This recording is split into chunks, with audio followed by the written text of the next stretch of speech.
much well established in the modern medicine or in the allopathic medicine. Yes, we have another concept of immunity in Ayurveda, wherein it is called as Swarna prashana. Okay. And next concept is Swarna prashana. I have another slide, I'll explain. Garbha Samskara is another concept wherein it is done for the pregnant ladies. Okay, moving on to the next slide. So Swarna prashana. This is Swarna prashana. We are giving it in powder form. This is in the powder form.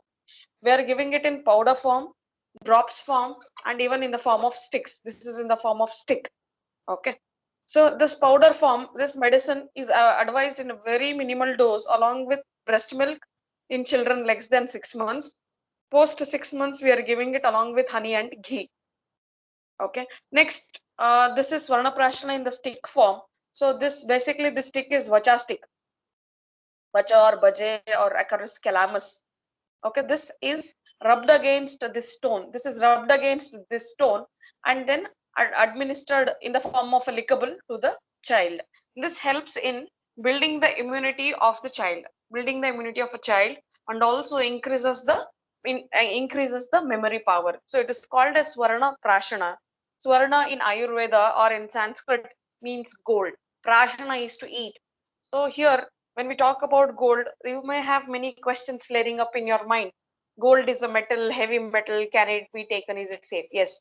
We are using gold in the after it has been purified. We have certain methods of purification of certain metals and poisonous herbs. So after they are being purified by that method, only then we are going to use them as a medicament or as a medicine or as a medicine. So this is another form. I told you different dosage forms. So this is in the form of powder. This is in the form of stick. We are using it. Okay. Next, moving on to another unique concept, that is Garbha Samskara. So the first line here is Samskarohi Guna Antardanam. So what he says is, see, gunas are qualities which one have or which one are inborn with or which one inculcate.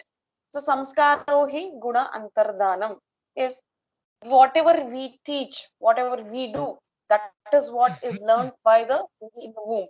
That is what is learned by the baby in the womb. As you sow, so shall you reap.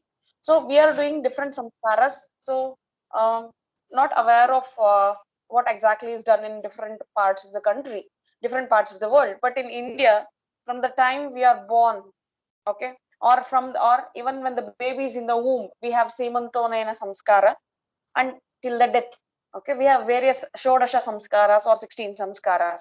Among them, Garbha Samskara of late is gaining importance, and it is important because during the pregnancy, when the baby is in the womb, what we do, it learns. What we do, it learns. Even if we go back to the ancient texts of ours, where we come across story of Abhimanyu, when Lord Krishna is telling the story, Abhimanyu being in the womb, he listens to the story. Similarly here, that is what is happening when the baby is in the womb. Yes.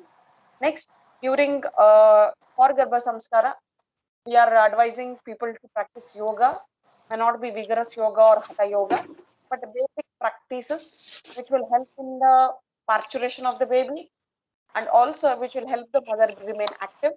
Meditation very much important during the second trimester or during the fourth, fifth, sixth, seventh, eighth, ninth month of pregnancy, which will help in controlling the hypertension or pregnancy-induced hypertension.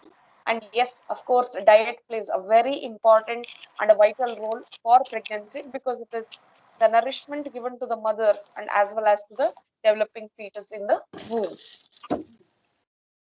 Now, after getting a few insights, my question again is, where can Ayurveda actually help you?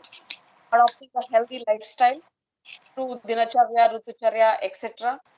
in case of NCDs, non-communicable diseases, which is the need of the hour, like chronic conditions with respect to osteoarthritis, rheumatoid arthritis, freshly diagnosed cases of paralysis, maybe unilateral or bilateral paralysis, etc. conditions, Ayurveda is the right answer.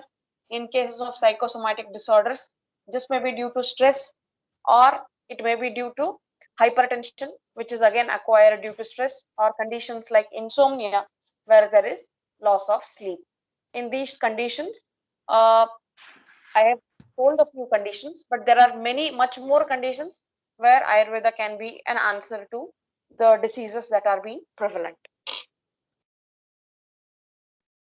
So from this presentations, what are the key takeaways that we have is basic principles of Ayurveda. We learned there are three doshas, saptadhatus, okay, and the Pancha Mahabhutas are the basis for the three doshas and saptadhatus.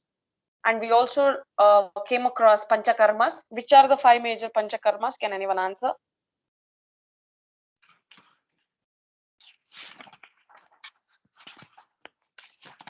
Nasya, Yes, very the leech therapy, I'm not sure of the name, Rakta Mokshana.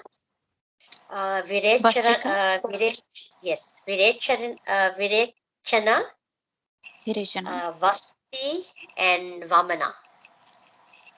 Very good. So 5 panchakarmas, and we have other upakarmas like Patra Pinda Sweda, Shashtika Shali Pinda Sweda, Shirodhara, Abhyanga, etc.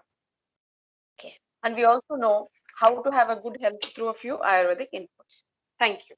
So moving on to today's presentation. That is about Dinacharya. So Dinacharya basically tells us as to what one has to do to adopt a healthy lifestyle.